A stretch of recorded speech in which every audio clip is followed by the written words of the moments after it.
দশম শ্রেণীর শিক্ষার্থী বন্ধুদের অনুরোধে আজকে তাদের সেকেন্ড সাবমিটিভের অন্তর্গত একটি উপন্যাসের অংশবিশেষ পথের দাবি নির্বাচিত অংশ আমরা গল্পের আকারে আলোচনা করব। সমগ্র যে পাঠ্য অংশটি সেটি দুটি পর্বে আমরা আলোচনা করব অল্প অল্প করে, যাতে শিক্ষার্থী বন্ধুরা সহজে বিষয়টি বুঝতে পারে। তা দেখো, পথের দাবি রচয়িতা হচ্ছে শরৎচন্দ্র চট্টোপাধ্যায়। উনি বাংলা সাহিত্যে কথা শিল্পী নামে পরিচিত। কেন কথা শিল্পী ওনাকে বলা হচ্ছে? মানুষের মনের কথা, না বলা কথাকে সার্থক সহজ সরল রূপ দিতেন তার রচনার মাধ্যমে, তাই তিনি কথা শিল্পী। তিনি মূলত বাংলা সাহিত্যে ছোট গল্প এবং উপন্যাস রচনার জন্যই খ্যাতি অর্জন করেছিলেন। তার বিখ্যাত বিখ্যাত উপন্যাস দেবদাস, দত্তা, গৃহদাহ, শ্রীকান্ত, ছোট গল্পের মধ্যে মহেশ, অভাগীর স্বর্গ, রামের সুমতি প্রভৃতি। এই বিখ্যাত সাহিত্যিকের জন্ম কোথায়? 1876 তিনি জন্মগ্রহণ করছেন হুগলি জেলার দেবানন্দপুরে। কিন্তু বেশ কিছুটা সময় জীবনে তার অতিবাহিত হয়েছিল আর্থিক অনটনের কারণে মাতুলালয় ভাগলপুরে। তার পরবর্তীকালে অবশ্য আবার তিনি বাংলায় ফিরে আসছেন, হুগলিতে ফিরে আসছেন। তিনি হুগলি জেলার ব্রাঞ্চ স্কুলে বেশ কিছুদিন পড়াশোনা করেছেন। তারপর জীবন জীবিকার প্রয়োজনে বিভিন্ন জায়গায় তাকে যাত্রা করতে হয়েছিল। সেই কারণে অনেক বেশি মানুষের কাছে আসতে পেরেছিলেন। নিম্ন মধ্যবিত্ত মানুষের জীবন থেকে অনেক কিছু শিখেছিলেন, অভিজ্ঞতা লাভ করেছিলেন। সেগুলোই তিনি রূপদান করেছেন তার লেখনীর মধ্যে দিয়ে। 1938 সালে এই মহান কথাশিল্পীর জীবনাবসান হয়।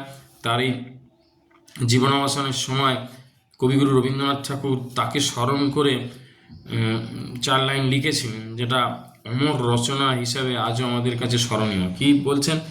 দেশের মৃত্তিকা থেকে নীলজারে হরি, দেশের হৃদয় তাকে রাখিয়াছে ধরি। অর্থাৎ কালের নিয়মে হয়তো ঈশ্বর তাকে নিয়ে নিয়েছে, কিন্তু তিনি চিরকাল আমাদের হৃদয়ে থেকে গেছেন, আছেন এবং থাকবেন তার রচনার জন্য। তার এই পথের দাবি উপন্যাসের অংশ আমরা প্রথম পর্ব একটু গল্পের আকারে বলি। পথের দাবি, দেখো এখানে কোন পথের কথা বলছে? স্বাধীনতার পথের কথা, মুক্তির পথের কথা। যে পথে গেলে আমরা ব্রিটিশদের অত্যাচারের হাত থেকে মুক্ত হব, স্বাধীনতা পাব, নিজেদের জীবনে সুখ শান্তি এগুলো ফিরে পাবো, আত্মনির্ভরশীলতা পাবো। এখানে সেই পথের দাবির কথাই বলছে। প্রথম অংশে আমরা কি দেখতে পাচ্ছি না, এই উপন্যাসের যে একটা পুলিশ স্টেশনের কথা বলছে, একটা রেঙ্গুন পুলিশ স্টেশন, যেখানে জগদীশবাবু বলে একজন পুলিশের বিশেষ অফিসার, তিনি বেশ কয়েকজন বাঙালি যারা বর্মা অয়েল মিলে কাজ করত বা বর্মা অয়েল খনির সঙ্গে যুক্ত ছিল, তারা রেঙ্গুনে এসছে। সেখানকার ওয়েদার বা আবহাওয়া তাদের সহ্য হচ্ছে না বলে রেঙ্গুনে কাজ করবে বলে, এবং তাদের মধ্যেই রাজনৈতিক সন্দেহভাজন সব্যসাচী মল্লিক আছেন বলে তারা সন্দেহ করছে। তাই তাদের সমস্ত জিনিসপত্র খানাতল্লাশি চলছে, এবং যে ব্যক্তিটাকে বিশেষভাবে সন্দেহভাজন বলে মনে হয়েছে তাকে আলাদা করে রাখা হয়েছে। আমরা উপন্যাসের অংশে দেখতে পাচ্ছি যে অপূর্ব মূলত সেই দিন থানায় এসেছিল, কারণ সে রেঙ্গুনে যে জায়গায় থাকতো বাড়ি ভাড়া নিয়ে, তার উপরে এক ইংরেজ সাহেব থাকতো। সেই ইংরেজ সাহেব তার সঙ্গে খারাপ ব্যবহার করলো, তার মেয়েটি কিন্তু ভালো ব্যবহার করতো। তা তার বাড়ির কাজের লোক তিওয়ারি ঘরেতে ছিল না, সে ফয়ায় নাচ দেখতে গিয়েছিল। সেই সময় বাড়ি ফাঁকা, এই সুযোগে নাকি তার ঘরে চুরি হয়ে গিয়েছিল।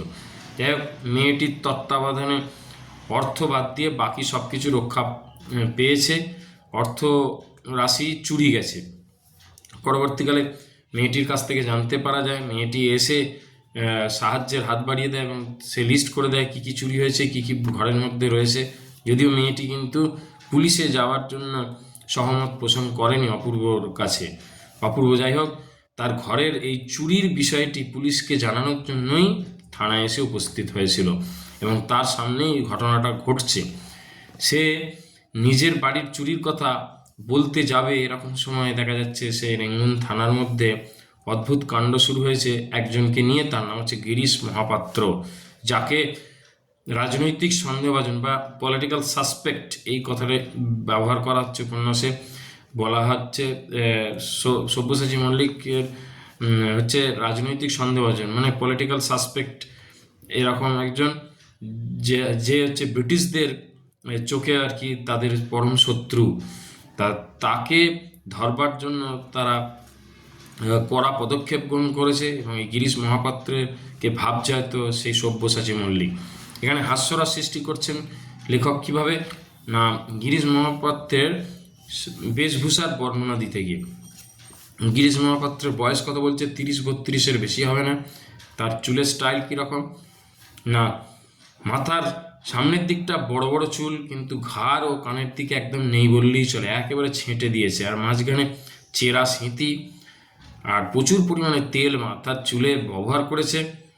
শরীরটা কীরকম, কঠিন, রুগ্ন, মানে রোগা এরকম।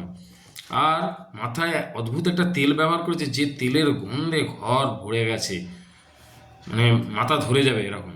আর পরনে কী ছিল, জাপানি সিল্কের রামধনু রঙের চুড়িদার পাঞ্জাবি ছিল। এছাড়া ছিল কি না, বিলাতি মিলের কালো মকমল পাড়ের সূক্ষ্ম শাড়ি, পায়ে ছিল সবুজ রঙের ফুল মোজা। এছাড়া তার বুক পকেট হইতে বাঘ আঁকা একটা রুমাল দেখা যাচ্ছে। হাঁটুর ওপরে লাল ফিতে দিয়া বাঁধা বার্নিশ করা পামসু। এই অদ্ভুত সজ্জায় সে সজ্জিত হয়ে পরনের পোশাক পরে এসেছে, যা দেখলে সবারই হাসি পেয়ে যায়। তার এই রূপ দেখে অপূর্ব চুপ করে থাকতে পারেনি। সে তার থানায় উপস্থিত বড়বাবু, যে তার বাবার বন্ধু, বাবাই একসময় তার চাকরি করে দিয়েছিল, তার নাম নিমাইবাবু, নিমাইবাবুকে বলেছিল যে এই যে সব্যসাচী মল্লিক হতে পারে না, তার আমি জামিন হতে পারি, তার সাক্ষ্য আমি হতে পারি। কারণ সব্যসাচী মল্লিকের কালচারটা একবার ভেবে দেখুন, এর কালচারের সঙ্গে কোনোভাবেই মেলে না। এরপরের অংশে আমরা দেখতে পাচ্ছি তার সার্চিং চলছে, তার ট্যাঙ্ক ও পকেট ঘাঁটাঘাঁটি করছে পুলিশ। তার সেই ট্যাঙ্ক থেকে টাকা কতগুলো পাওয়া গেছে, কতগুলো গন্ডা ছয়েক পয়সা পাওয়া গেছে, লোহার কম্পাস, একটা স্কেল, কয়েকটা বিড়ি, দেশলাই এবং একটা গাঁজার কলকে পাওয়া যায়।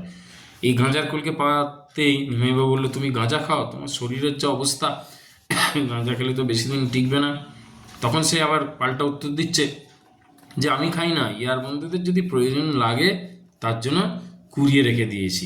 এতে একটু রেগে যায়, তাকে মিথ্যাবাদী বলে যে তোমার শরীরে তো গাঁজা খাওয়ার চিহ্ন বিদ্যমান, তুমি এরকম মিথ্যে কথা বলছো।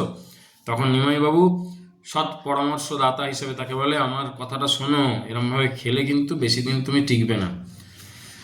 আজকে এই পর্যন্ত থাক, বাকিটা আমরা পরের পর্বে আলোচনা করব। ধন্যবাদ।